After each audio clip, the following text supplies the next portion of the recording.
cerne do capítulo 15 é justamente o versículo 6. Sobre Abraão, ele creu no Senhor, e isso lhe foi imputado para a justiça. E assim como esse hino que nós acabamos de cantar, a minha fé está depositada no Senhor. Eu tenho certeza que o Senhor cuida de todas as coisas. E para nós pode parecer que fé é simplesmente acreditar. O que é fé? Se a gente for parar para pensar a respeito de fé, nós falamos um pouco sobre isso hoje de manhã. E se nós nos perguntarmos o que é fé, a gente vai falar, ora, como dizem Hebreus, a fé é o firme fundamento das coisas que não se veem. Então fé é acreditar, é ter certeza de uma coisa que eu não estou vendo. Então fé seria apenas Abraão crer que Deus ia fazer o que ele tinha dito que ele ia fazer. Não é isso que ele fala no versículo 5? Então Deus conduziu Abraão até fora e disse: olha para os céus e conta as estrelas, se é que o podes. E lhe disse: será assim a tua posteridade. E aí Abraão creu no Senhor, e isso lhe foi imputado para a justiça.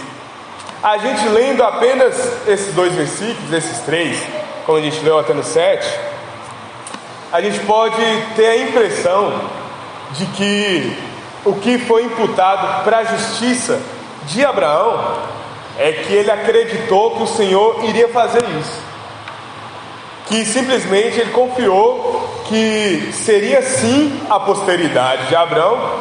Portanto, quando ele acreditou que Deus iria lhe fazer pai de muitas nações, pai de uma nação, pai de muitos filhos, então ele recebeu a justiça. É essa a impressão que a gente tem, não é? Obviamente, é o que o texto infere de maneira tão lógica. Se a gente ficar só nesses 3 versículos, é isso que a gente vai achar mesmo, que porque Abraão confiou numa coisa que o Senhor iria fazer, então ele recebeu justiça. Mas é muito mais do que isso. É muito mais do que isso que o capítulo 15 de Gênesis tem a dizer para nós. O capítulo 15 de Gênesis vai narrar para nós a história de um pacto, de uma aliança tão verdadeira que nada poderia desfazer essa aliança. O capítulo 15 vai narrar para nós que nessa aliança Abraão ele poderia duvidar, mas o Deus que propôs a aliança, ele ia permanecer fiel. Então a fé de Abraão não é simplesmente confiar numa coisa que Deus disse que iria fazer, e muito menos enxergar que Deus fez e falou: olha, o Senhor fez, então agora eu acredito. Fé é uma coisa muito mais profunda do que isso. Fé é muito mais do que a gente ter coisas palpáveis e se apegar a isso de uma maneira tão, às vezes tão idólatra, que nós acabamos amando mais o objeto da promessa do que quem fez a promessa. Seria uma idolatria grande da parte de Abraão se a sua fé estivesse depositada em ter a sua posteridade como as estrelas. Ele não confiou simplesmente que Deus iria fazer isso. No que ele confiou então? O que é a fé de Abraão? Lá no capítulo 13, a gente vê a escolha que Ló fez, né? Vamos recapitular um pouco do que a gente vem caminhando. No capítulo 13, nós vimos a escolha que Ló fez. E no capítulo 14, na semana passada, a gente viu qual que foi o resultado dessa escolha de Ló. Curiosamente, a palavra heresia, ela tem a raiz na palavra escolha. E você começa a perceber e entender no texto, por exemplo, a escolha de Ló. Ló, ele escolhe uma coisa que para ele iria satisfazer. Ló escolhe uma coisa lá no capítulo 13 que obviamente iria ser o melhor para ele. E assim, em paralelo às duas coisas, a heresia como nós conhecemos hoje, né? O que é heresia? Negar o sacrifício de Cristo negar o que a igreja acredita, fazer escolha de um culto para si mesmo, prestar um culto falso, adorar a um Deus falso. Isso é heresia. E a escolha de Ló é como se ele estivesse dizendo assim: eu confio bem no que eu estou vendo, eu confio bem nas circunstâncias que eu estou enxergando, e eu confio bem que aquela terra ali é melhor. Sendo assim, eu confio bem no que eu estou vendo, eu me guio pela vista. E daí a gente começa a ter a noção do culto falso, de em quem nós estamos depositando a nossa confiança. Portanto, a questão da heresia, de um Deus falso, consequentemente a questão da idolatria. Ló, fazendo essa escolha que qualquer um de nós teríamos feito, ele está dizendo que o que ele está enxergando é melhor do que ele poderia esperar. Abrão, pelo contrário, ele fala com Ló: escolhe o que vai ser melhor para você, e eu vou seguir pelo outro caminho. Abrão, ele não confia no que ele está enxergando, ele confia numa coisa que ele não está vendo. E daí a gente tem a raiz do que é fé, a raiz do que é você ter a sua esperança depositada tão somente numa palavra. Mas Abrão, ele não fez a escolha lá atrás, né? Ele não permitiu que Ló fizesse a escolha confiando que a sua terra seria melhor que a de Ló. Tipo assim: não, Ló, vai lá e escolhe. E aí tendo a certeza dentro dele, sabe, com muita astúcia, com um dolo, tendo a certeza que assim: Ló vai escolher lá, e aí a terra dele vai ser ruim, porque Deus tem cuidado de mim, e a minha terra vai ser melhor do que a de Ló. Não foi assim. Abrão, ele teve certeza absoluta que mesmo que ele ficasse na pior terra, ele estava com Deus. E a gente vê que isso é espelhado na batalha com os reis, do capítulo 14. Abrão, ele tinha certeza em Deus que ele já tinha recebido aquela terra. Aqueles outros reis não sabiam disso, mas ele tinha certeza de qual Deus estava guiando a vida dele. E a sua certeza era tão grande porque ele não tinha baseado a sua confiança na sua escolha. Ele não tinha baseado a sua confiança no Deus que ele criou para ele. Abrão, ele não tinha baseado a sua confiança numa coisa que ele quis acreditar. Ele tinha baseado a sua confiança na palavra do Senhor, no que o Senhor tinha dito para ele. E baseado nessa confiança, nessa fé, nessa confiança no que ele ainda não enxergava, desde o 12, quando ele sai da terra da sua parentela, baseado nessa confiança, no 13, quando ele não faz caso de qual terra escolher, baseado nessa confiança que não olha as circunstâncias, é que ele chega no capítulo 15. No capítulo 14, nós vimos que Abrão, ele venceu a guerra. E a guerra dele não era por causa das terras, ele não fazia caso das terras, ele já tinha recebido a terra. A guerra dele era por causa de um homem. A guerra dele era por causa de alguém que pertencia à sua família. A guerra dele é porque ele não iria deixar um só para trás. Ele era um servo de Deus. A guerra dele é por causa de uma aliança que ele tinha feito com Ló, porque ele sabe que é uma aliança. O Senhor tinha um chamado para sair de Ur dos Caldeus. E nós entramos no capítulo 15 com esse homem que saiu lá da terra da parentela dos seus pais, aonde ele tinha toda a sua vida confortável. Desse homem que abriu mão de escolher uma terra boa, onde ele poderia viver uma vida confortável. E ele fez tudo isso porque ele acreditava que Deus tinha chamado ele para caminhar até uma terra que seria de sua herança. E o capítulo 15 começa de uma maneira que, gente, Abrão está com medo. Esse homem que experimentou uma guerra, esse homem que venceu uma guerra, ele está com medo. E aí a gente pode inferir todas as coisas que aconteceram com Abrão depois dessa guerra. Ele venceu a guerra com pouquíssimos aliados. Ele venceu uma guerra contra 4 reinos. O que ele poderia sofrer agora? As represárias dessa guerra. Esses povos poderiam vir atrás dele. O que poderia acontecer então? Ele poderia ter o seu coração também totalmente se sentindo vitorioso, engrandecido em si mesmo. Quantas vezes a gente não experimenta grandes vitórias? Quantas vezes a gente não sai de um culto no domingo maravilhoso e a gente começa a segunda-feira arrebentado de medo, porque a nossa impressão é que no domingo Deus falou conosco e na segunda-feira a vida real vai começar.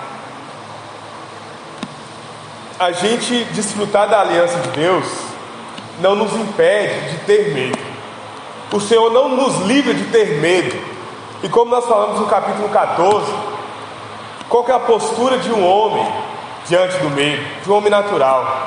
Qual que é a postura do ímpio diante do medo? Vocês lembram o que acontece com aqueles reis lá nos postos de Betume? Eles vão 5 reis contra 4 reis. Eles estão em maioria, eles estão em vantagem. E o que eles fazem é sair correndo. E eles se precipitam nos postos de Betume. Eles morrem porque só de olhar aquelas espadas afiadas, eles já ficam desesperados. Abrão, depois que tudo isso acontece, ele está com medo. Mas ele não se coloca com medo e desesperado. E para a gente começar a entrar no texto, no versículo 15, a gente começar a entender por que o Senhor chama Abrão para sair para fora e olhar para as estrelas. Olha como começa o capítulo 15. Depois desses acontecimentos, fazendo referência exatamente à guerra, fazendo referência à vitória de Abrão sobre aqueles reis, fazendo referência à questão de Abraão realmente ter escolhido não ficar com nada do que pertencia a Sodoma. Depois destes acontecimentos que nós vimos na semana passada, veio a palavra do Senhor a Abrão numa visão e disse: não temas, Abraão, eu sou o teu escudo e teu galardão será sobremodo grande. Imagina se tudo tivesse muito bem com Abrão, se Abrão estivesse numa vida totalmente confortável, se depois de uma vitória tão maravilhosa, Abrão agora estivesse simplesmente desfrutando dos frutos da sua vitória, essa palavra aqui ela ia ser totalmente supérflua. Deus ia chegar para Abrão e falar: não temas, Abrão. Abrão falou assim: mas eu não estou com medo, Senhor, eu estou tranquilo, eu acabei de vencer, está tudo muito maravilhoso. Mas o engano de Satanás nas nossas vidas é esse. Depois que nós experimentamos talvez um favor tão grande do Senhor, depois que nós experimentamos um amor tão grande do Senhor, que nós sentimos medo, porque nós nos lembramos de quem é que nós somos. Depois que nós vencemos tantas batalhas, e aí nós somos deslumbrados com a glória de Deus, com tudo que está acontecendo, a gente cai na real, fala assim: mas eu estou vivendo aqui ainda. E aí a gente olha para as circunstâncias, a gente olha para as pessoas, nós olhamos para nós mesmos e a gente tem medo. A gente tem medo do que pode acontecer.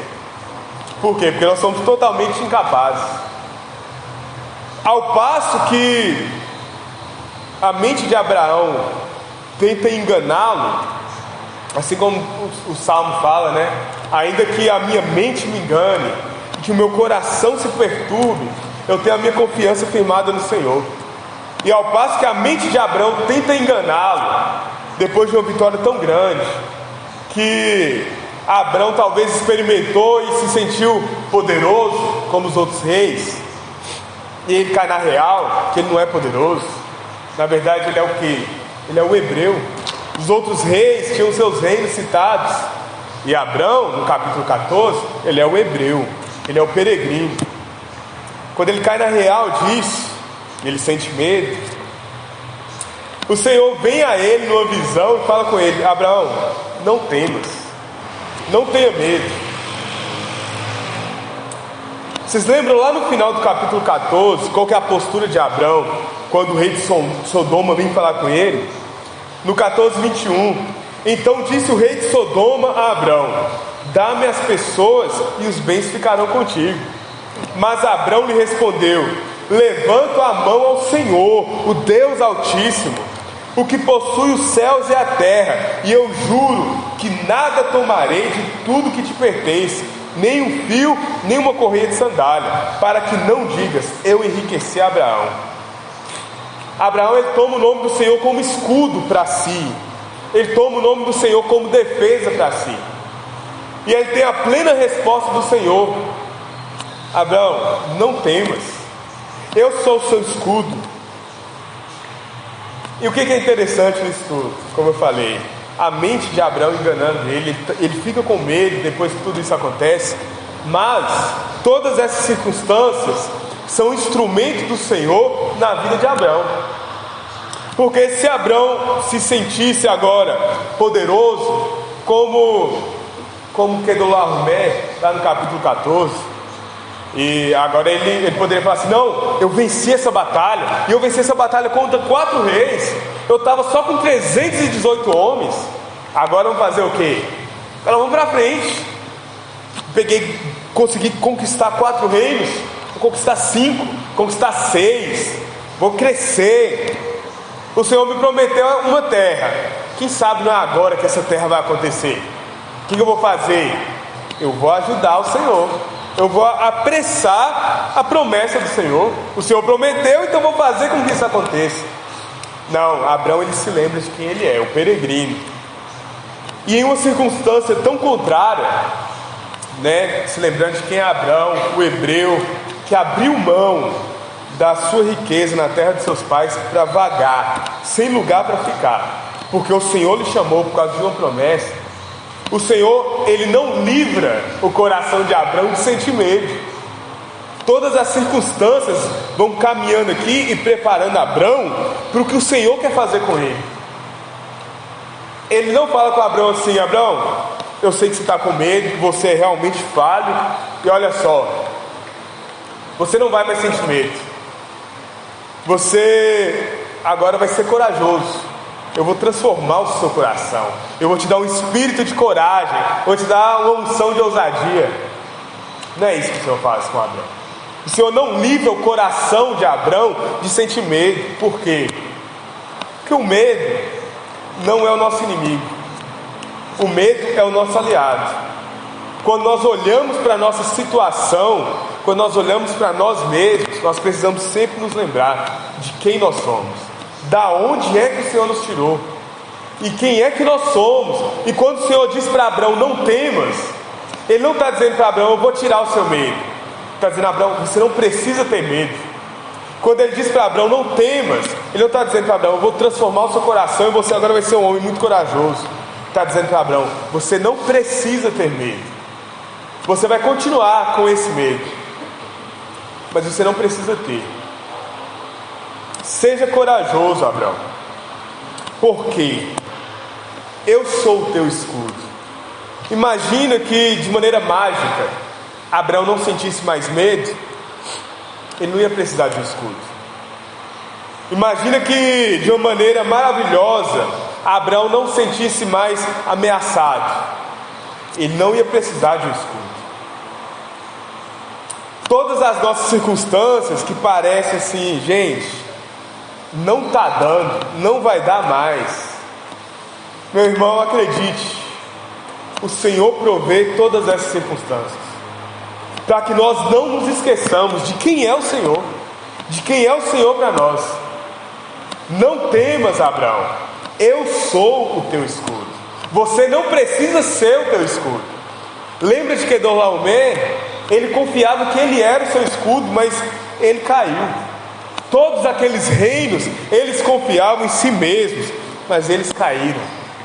Eu estou te falando, Abrão, você não precisa ter medo, porque você é pequeno, mas eu é que sou o teu escudo, eu sou o teu galardão, eu sou a tua herança, eu sou o teu escudo, e esse teu galardão será sobremodo grande.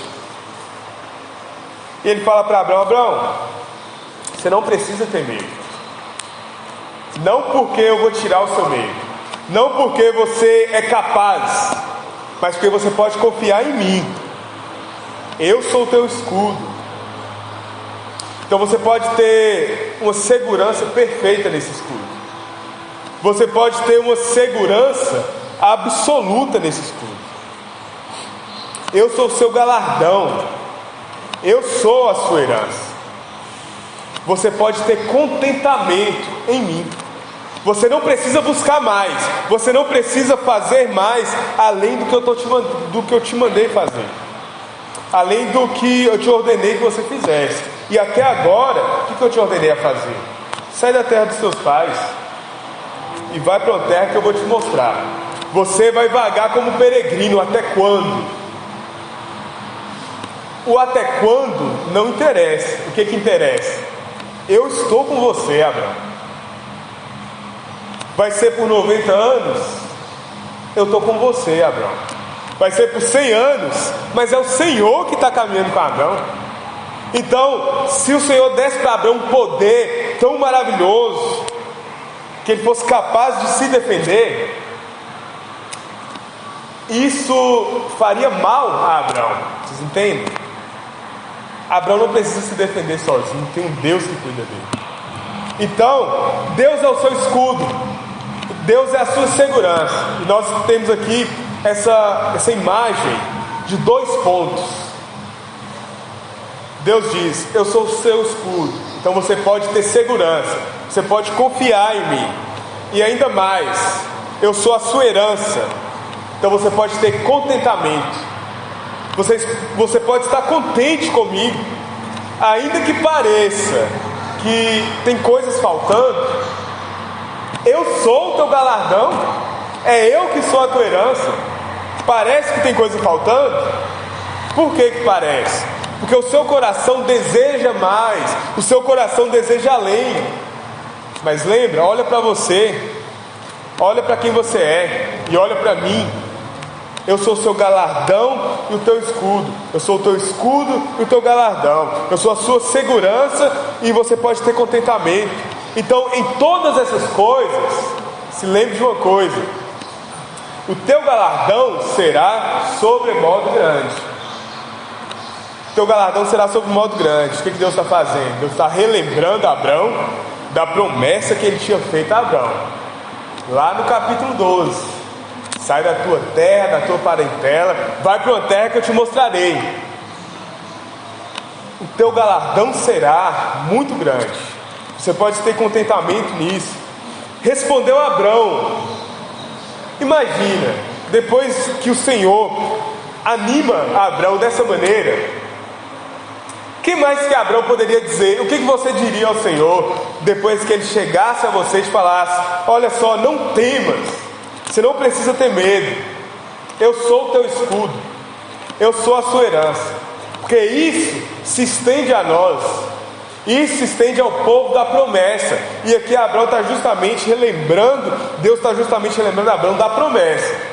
Nós somos a herança da promessa do Senhor a Abraão. Por isso que isso se estende a nós hoje. O Senhor falando isso a você, na situação que você está vivendo hoje, sabendo que você tem uma promessa do Senhor, qual que seria a sua postura diante do Senhor? Olha o que é a postura de Abraão, e vê se não é a sua, vê se essa não é a nossa postura todos os dias diante do Senhor. Respondeu Abraão: Senhor Deus, que me haverás de dar se continuo sem filhos? E o herdeiro da minha casa é o Damasceno Eliezer. Senhor, o Senhor me prometeu muitos filhos. O Senhor é o meu escudo, amém. O Senhor é a minha herança, amém. Como que o Senhor vai fazer com que a minha descendência seja grande, se eu continuo sem filhos? Não está acontecendo. O Senhor me chamou e me fez uma promessa e não está acontecendo. Senhor, disse mais a Abraão, versículo 3: a mim não me concedeste descendência, e um servo nascido na minha casa será meu herdeiro. O Senhor me prometeu uma descendência muito grande, mas o Senhor não me deu uma descendência. Como se ele estivesse falando assim: oh meu Deus, essas palavras que você está falando comigo, elas são muito bonitas, eu me sinto revigorado, mas sabe o que é? Assim, né, vamos olhar para a situação. Não está rolando, não está acontecendo. E o que Abraão faz então? Como ele não fez no início do 15, no início do 15 ele atende a promessa do Senhor e ele não quer conquistar outros reinos, no que diz respeito a terras. Mas o que ele faz no versículo 3? Ele quer ajudar o Senhor, ele quer apresentar um jeito. O Senhor não me concedeu herança, o Senhor não me deu descendência ainda, mas eu tenho uma ideia, eu tenho um jeito, a mim o Senhor não me concedesse descendência, um servo nascido na minha casa é que será o meu herdeiro. Tudo faz sentido. Eu estou olhando para as coisas e parece que não vai acontecer, mas tem esse jeitinho aqui, Deus. Quem sabe esse servo não pode ser chamado por meu herdeiro. Ele é um bom servo, ele vive na minha casa, ele estava comigo lá na batalha dos 318. Eu posso te ajudar a cumprir a sua promessa. Será que essa não é a nossa postura diante da promessa do Senhor? O Senhor já te fez uma promessa? Porque o Senhor nos faz promessas. Nós recebemos uma promessa cabal, uma promessa definitiva, quando nós recebemos o Senhor como nosso Salvador, que é a promessa da vida eterna. Mas Ele nos faz outras promessas durante a vida, como nós lemos no Salmo. Ele nos faz uma promessa de sermos felizes, sermos bem-aventurados. Quando você olha para a sua vida e não enxerga essa bem-aventurança, não enxerga essa alegria, a sua postura é de confiar que assim, eu sou bem-aventurado, porque o Senhor me diz que eu sou. Eu não enxergo em mim as coisas que o Senhor enxerga. Ou será que a nossa postura é justamente falar: Deus, está faltando umas coisinhas aí para eu ser feliz. Eu preciso de um carro para eu andar, eu preciso de um carro melhor, eu preciso de uma realização, meu salário precisa ser melhor, eu preciso de que aconteça isso e isso na minha vida. Está faltando uma pessoa na minha casa para se converter, para que eu realmente seja bem-aventurado. Mas o Senhor pode fazer isso, eu posso até te ajudar a dar um jeitinho. Eu não sei vocês, mas infelizmente a minha postura diante das promessas do Senhor é como a de Abraão. É de, por vezes, duvidar do que o Senhor disse, duvidar do que o Senhor disse na sua palavra. E é por isso, irmãos, que eu preciso todos os dias voltar à palavra do Senhor. Eu preciso todos os dias fazer com que o meu coração seja cativo à santa palavra do Senhor. E se você sofre desse mal também, você também precisa. Nosso coração é enganoso demais. Quando nós achamos que nós estamos firmes, é que nós estamos cambaleando. E como está na boca do povo aí, né? Aquele que está de pé, cuide para que não caia. E não é isso. É aquele que pensa estar de pé. E cada vez que você pensar assim: agora eu estou firme, recorra à palavra do Senhor, porque é muito provável que nós estejamos cambaleando. Abraão é o nosso espelho. Abraão é aquele que foi o primeiro a ser chamado, é o nosso pai na fé. E é maravilhoso que o Senhor responde logo. Imagina você ter uma oração respondida. Há quanto tempo você está orando por alguma coisa? Você tem uma oração respondida de imediato. E Moisés, ele é enfático a esclarecer, né? A isso respondeu logo o Senhor. O Senhor já respondeu de bate-pronto, versículo 4. A isso respondeu logo o Senhor, dizendo: não será esse o teu herdeiro, mas aquele que será gerado de ti será o teu herdeiro. E se lembre bem disso, irmão, porque na semana que vem nós vamos falar disso. Não é o seu servo que está trabalhando lá na sua casa que vai ser o seu herdeiro. Você não precisa me ajudar, não. É um que vai ser nascido de ti. Sim, você não tem descendência. Sim, você não vê as coisas acontecendo. Exatamente, Abraão, você não tem filhos, mas o seu filho vai ser um herdeiro gerado de ti. Sua promessa, esse que vai ser o teu herdeiro, não é um que vai ser criado por você, é um que vai ser gerado de você. Então, no versículo 5 nós chegamos. O Senhor conduziu Abraão até fora e disse: olhe para os céus e conta as estrelas, se é que o podes. E lhe disse: será assim a tua posteridade. Sim, Abraão, você está velho, e parece que já chegou no ponto que a promessa não vai se cumprir mais. Olha para as estrelas do céu, a sua posteridade vai ser assim, tão numerosa quanto. Versículo 6: ele creu no Senhor e isso lhe foi imputado para a justiça.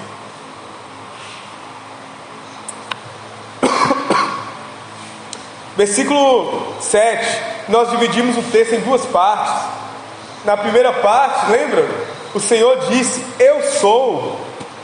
Lá no versículo 1, não temas, Abraão, eu sou. No versículo 7, disse-lhe mais o Senhor: eu sou o que te tirei de Ur dos Caldeus, para dar-te por herança essa terra. Perguntou-lhe Abraão: Senhor Deus, como saberei que hei de possuí-la? Eu preciso de uma coisa palpável, eu preciso tocar, eu preciso ter certeza absoluta. Eu estou olhando e eu não estou vendo as coisas se cumprindo. E aí a gente se lembra que lá na primeira parte do texto, quando o Senhor diz para ele: não temas, eu sou. O que ele fala? Senhor, eu não consigo acreditar de maneira tão verdadeira assim. E isso poderia parecer para nós uma insolência tão grande da parte de Abraão. Abraão, ele não tem respeito nenhum, nenhuma reverência com o Senhor. Na segunda parte do texto, o Senhor diz: eu sou o Senhor que te tirei de Ur dos Caldeus. Ele relembra Abraão a promessa, ele relembra Abraão com quem que ele está falando, para dar-te por herança essa terra. Ele falou lá no versículo 1: o seu galardão será sobremodo grande, eu sou a sua herança. No versículo 7: eu vou te dar essa terra por herança. E Abraão fala: como saberei então? Assim como ele faz no versículo 2: Senhor, que me haverás de dar se eu continuo sem filhos? E aqui está a maior lição de Abraão para nós, irmãos: que nós possamos estar diante do Senhor sem reservas. Então, essa dúvida de Abraão é uma dúvida que ele coloca diante do Senhor. Não é pecado você apresentar a sua dúvida ao Senhor. Apresente a sua dúvida ao Senhor. Não fica murmurando isso no seu coração, não. O Senhor, Ele não vai mudar a sua promessa porque você está duvidando. O Senhor, Ele não vai mudar a sua aliança porque nós falhamos. Apresente diante do Senhor. Assim: Senhor, eu não consigo ter essa fé tão firme. Firma a minha fé, firma o meu coração na sua promessa. Como saberei que hei de possuí-la? Sabe por quê que nós precisamos apresentar ao Senhor isso? Isso aqui revela de Abraão com o Senhor o que poderia parecer uma insolência, ser questionado. Isso revela a intimidade de Abraão com o Senhor. Ele sabe com quem ele está falando. Ele não está falando com qualquer ídolo que não aceita ser questionado. Ele não está falando com Deus que é ditador, com Deus que fala assim: Abraão, você não pode ter medo. Está falando: Abraão, não tem mais, eu estou contigo. Abraão, não tenha medo, eu sou o seu escudo. E aí ele fala com Abraão: Abraão, eu sou o Senhor que te tirei, não duvide. Mas Abraão duvida, mas Abraão tem medo. Mas o Senhor se coloca como a rocha firme em quem Abraão pode depositar a sua confiança. E é o que eu falei no início: como nós vamos ter um escudo se a nossa força vier de nós? Em quem nós vamos nos amparar se nós estivermos amparados em nós mesmos? Não tem sentido que nós sejamos fracos diante do Senhor para que o Senhor seja forte para nós. Que nós sejamos esse servo que ainda com dúvida questiona o Senhor, para que a palavra do Senhor seja a nossa certeza. que nós apresentemos ao Senhor as nossas dúvidas. Para quê? Para que o Senhor apresente a nós a sua firme certeza, a sua firme convicção. Ele enxerga em nós, Ele enxerga de nós o que nós ainda não enxergamos. O Senhor é quem chama uma semente de planta. O Senhor garante que a cana quebrada, ela não vai ser extinguida. O Senhor garante que o pavio que fumega, ele não vai se apagar. É o Senhor quem garante. Nós não podemos depender de nós. E é por isso que nós precisamos estar diante do Senhor sem reservas, de maneira totalmente sincera e entregue. Versículo 8, perguntou-lhe Abraão: Senhor Deus, como saberei? E olha só, lembrando, no versículo 6, ele creu no Senhor. Então a sua fé não estava depositada no que o Senhor ia fazer. A sua fé não estava depositada nas obras, somente nas obras. A sua fé estava depositada no Deus que faz. Assim como ele saiu de Ur dos Caldeus, sem saber para onde ia, mas indo, a sua fé estava depositada em Deus, sem saber como que ele teria um filho, mas sabendo que teria. O Senhor prometeu. Sem saber como que ele teria essa posteridade, mas tendo a certeza que ele teria. A gente tem que parar de tentar ajudar Deus a fazer o que Ele prometeu. A gente tem que parar de tentar ajudar Deus a agir na sua soberania. Pelo contrário, a gente tem que se colocar como trabalhadores fiéis. É necessário que o dispenseiro seja encontrado fiel. Nós temos que nos colocar como servos fiéis que confiam no que o Senhor está fazendo. Às vezes não faz sentido nenhum, mas nós confiamos. Não somos nós que estamos fazendo, é o Senhor. Às vezes vai dar medo demais, mas nós não confiamos na nossa força, é na força do Senhor. No versículo 8, Abraão pergunta isso. No versículo 9, o que Deus faz? Deus se compadece de Abraão. Ele sabe que Abraão não tem a sua certeza firmada. Então, Senhor, me dá uma garantia. Respondeu-lhe o Senhor: toma-me uma novilha, uma cabra e um cordeiro, cada qual de 3 anos, uma rola e um pombinho. Ele, tomando todos esses animais, que ele já tinha entendido o que era para fazer, partiu-os pelo meio e lhes pôs em ordem as metades, umas defronte das outras, e não partiu as aves. Só até o 10. Esse era o costume natural dos homens daquela época. Eles faziam um pacto com o sacrifício de animais para garantir que fosse morto como aqueles animais quem traísse o pacto. Por isso que Abraão já sabia o que ele precisava fazer. Ele precisava partir esses animais. O Senhor lhe exigiu um pacto. O Senhor falou com Abraão: então, como você vai ter certeza? Como é que você tem certeza quando os homens te garantem alguma coisa? Vamos fazer um pacto, vamos fazer uma aliança. Toma-me uma novilha, uma cabra e um cordeiro, cada qual de 3 anos. Vamos fazer esse pacto. Quem traiu o pacto vai estar como esses animais. Era assim que acontecia. Aves de rapina, agora sim, no versículo 11, desciam sobre os cadáveres, porém Abraão as enxotava. Irmãos, vocês são capazes de imaginar que a nossa semelhança, Abraão traiu esse pacto. Abraão falhou com o pacto. Os filhos de Abraão falharam com o pacto. Nós falhamos com o pacto. Mas Deus permaneceu fiel à aliança. Como que isso pôde acontecer? Esses animais mortos apontando para que quem morresse traísse o sacrifício. Um filho de Abraão foi morto para pagar essa traição. A traição de Abraão, a traição de todos os homens. Jesus Cristo, homem, foi morto por causa da traição dos homens. Um cordeiro imaculado foi morto. Mas Deus não traiu o pacto. Sim, Deus não traiu o pacto. Quem traiu a aliança foram os homens. Mas Deus, Ele permanece fiel à sua aliança, e Ele nos dá uma condição de que nós possamos continuar participando da aliança. Isso é maravilhoso demais. O Senhor, Ele garante que todos aqueles a quem Ele chamou para si, como nós lemos no Salmo 4, aqueles a quem Ele distingue para si, para serem justos, permaneçam na aliança. Não é pelas nossas obras, não é por nada que nós possamos fazer, é somente pela fé. Não é porque nós vamos dar alguma coisa a Deus, não é porque nós vamos dar alguma coisa à igreja, somente pela fé. Não é pelo nosso dízimo, pelas nossas ofertas, não é porque nós somos bons, é somente pela fé.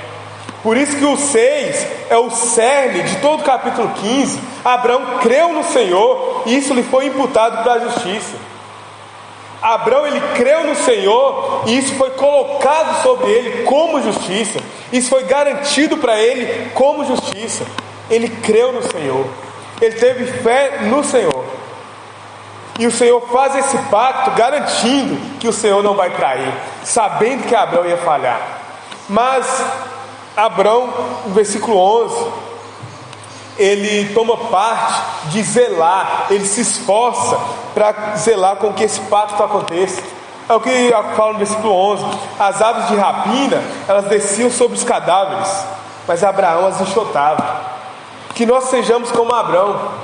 Nós não somos capazes de ter a fidelidade total a esse pacto. E nós vamos ver que Abraão nem sequer consegue consumar o pacto. É o Senhor quem consuma o pacto. Mas Abraão, ele faz o que ele pode para zelar pelo pacto.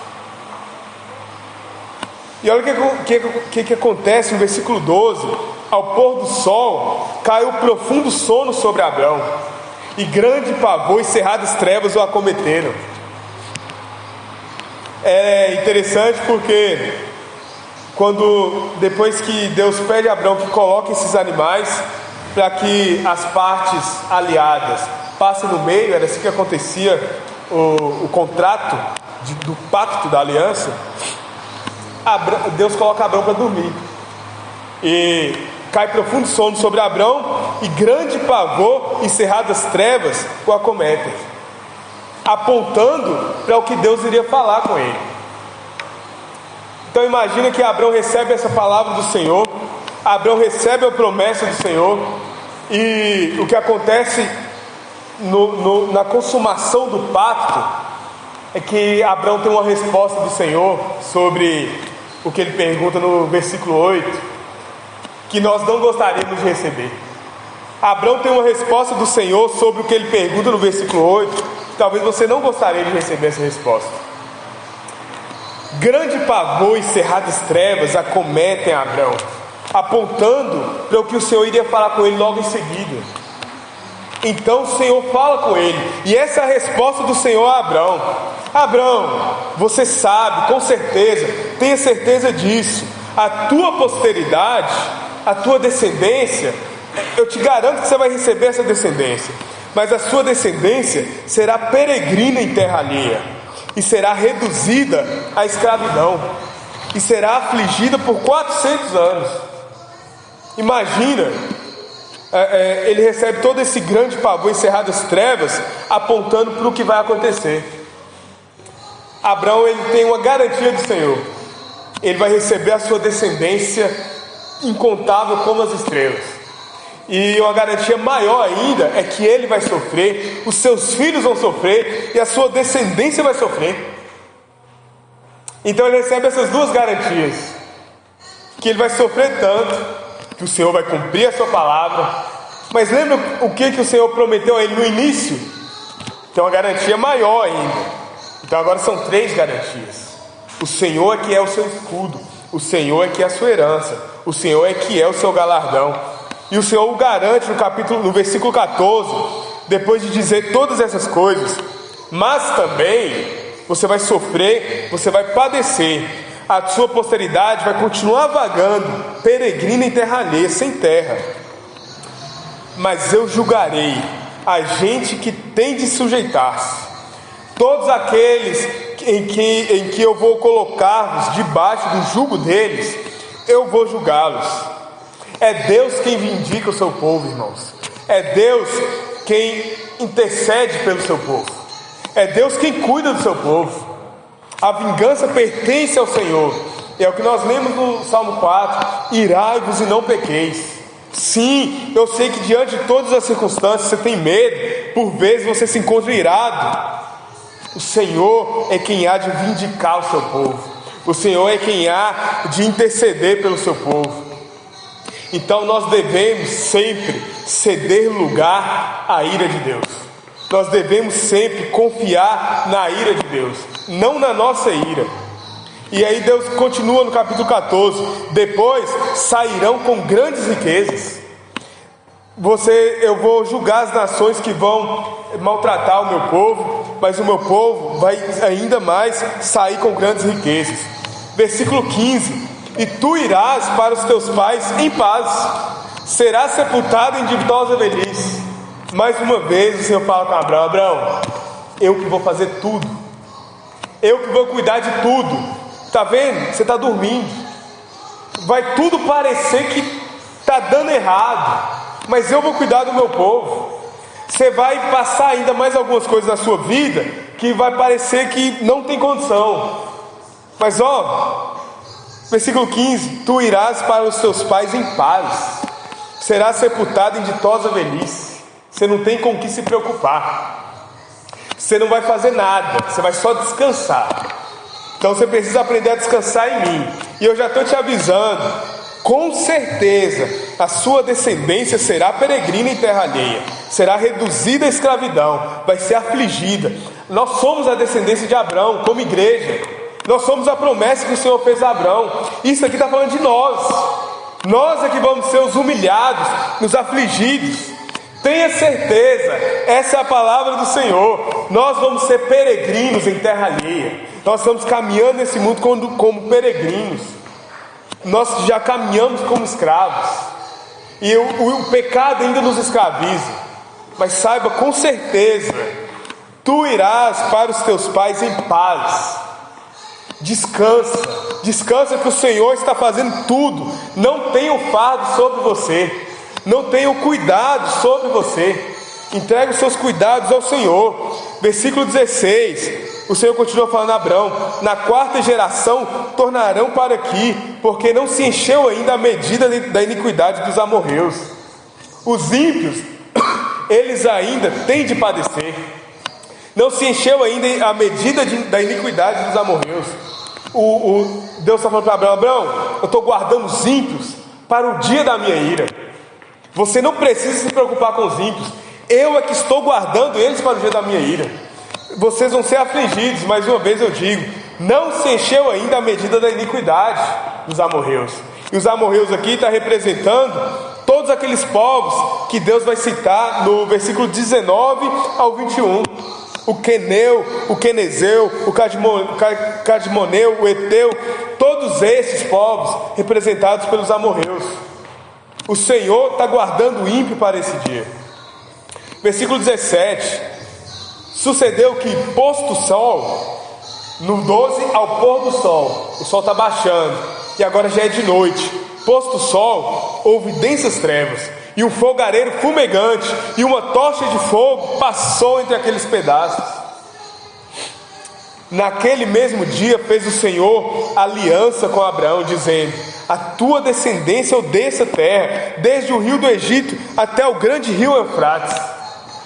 E ele fala no versículo 19 e 21, Queneu, Quenezeu, Cadmoneu, representando, olha quantos povos, e eu dei essa terra, todos esses povos estão nessa terra. A espelho do que ele falou no 16, sim, os povos estão nessa terra. Está enxergando que parece que não faz sentido, mas eu estou guardando todos eles para o dia da minha ira. E olha quantas terras, olha quantos povos, enumera isso. O Senhor enumera todos esses povos para mostrar para Abraão: Abraão, a sua descendência vai ser muito mais numerosa que esses povos. Sua descendência vai encher essa terra. Olha quantos povos.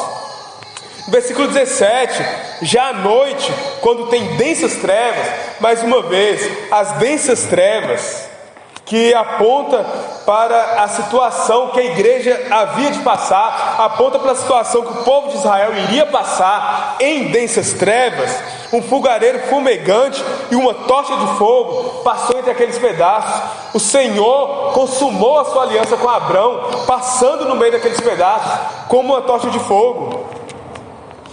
O sacrifício é consumido e aí só resta fumaça, né? Todo aquele sacrifício é consumido, só resta fumaça. Quem traiu a aliança do Senhor? Fomos nós. O povo do Senhor traiu a sua aliança. Nós deveríamos ser consumidos como aqueles pedaços. E aí Abrão olha para aqueles pedaços sendo consumidos por aquela tocha que passava de fogo. Abrão olha aqueles pedaços sendo consumidos e ele pensa assim: não, então minha posteridade vai chegar num ponto que ela vai ser consumida, ela vai trair a lei, ela vai trair o pacto.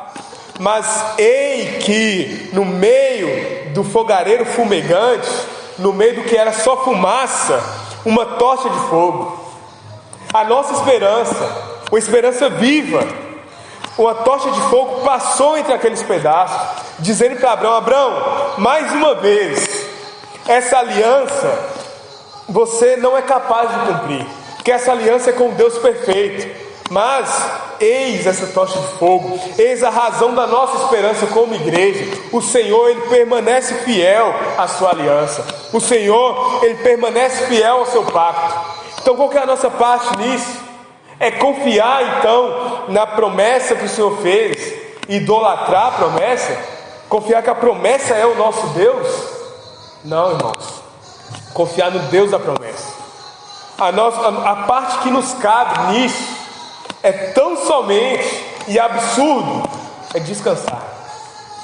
A parte que nos cabe nisso é ir para os nossos pais em paz, confiando que o Senhor vai ser fiel à sua aliança. Se você caiu na sua aliança com o Senhor, se você traiu essa aliança, você está diante da palavra do Deus que diz: não temas, eu sou fiel à minha aliança. Eu sou o Senhor que te tirei de Ur dos Caldeus. Você está vagando ainda como peregrino e parece que você não encontra descanso. Não temas, eu vou te dar a herança. Eu sou a sua herança. A palavra do Senhor permanece fiel. Se você se encontra nessa noite como alguém que experimentou uma grande vida com o Senhor, e fala: nossa, teve um tempo que eu era tão crente e as situações da vida me colocaram medo, eu desanimei, eu estou desmotivado. O Senhor diz para você nessa noite, diz para nós: não temas, eu sou o seu escudo, o seu motivo, eu sou a sua segurança. Apenas confie, apenas entregue, confesse ao Senhor a sua dúvida. Coloca assim: mas como que vai ser, Senhor? Eu não vejo. Confesse e entregue os seus cuidados ao Senhor, entregue o seu caminho ao Senhor, porque Ele é o Deus fiel. Ao pôr do sol nós vamos enfrentar cerradas trevas, e depois que o sol se pôr, vamos enfrentar densas trevas. Vai ter um ponto que nós vamos achar que tudo está acabando, porque o sacrifício já foi consumido e nós só vemos fumaça. Confie no Senhor. Quando nada mais parece que não pode ressurgir das cinzas, tem uma tocha de fogo passando e reavivando essa aliança. Tem uma tocha de fogo passando no meio da aliança, do lugar que o Senhor fez o pacto conosco. Que lugar foi esse? Nós falamos lá na exposição do versículo 10, na cruz de Cristo. Cristo foi o perfeito sacrifício. Cristo foi o sacrifício cabal. É por causa de Cristo, e é somente a fé que nos justifica. Assim como Abrão, nós podemos crer no Senhor, e isso é que vai ser imputado em nós para a justiça. Não é porque a fé é nossa justiça. A fé é o instrumento que Deus usa. A fé é o instrumento pelo qual a graça nos alcança. E isso tudo vem do quê? Como começa o capítulo 15, irmãos. Isso tudo vem tão somente disso, da palavra do Senhor, que nós possamos confiar na palavra do Senhor e descansar na palavra do Senhor. Amém?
E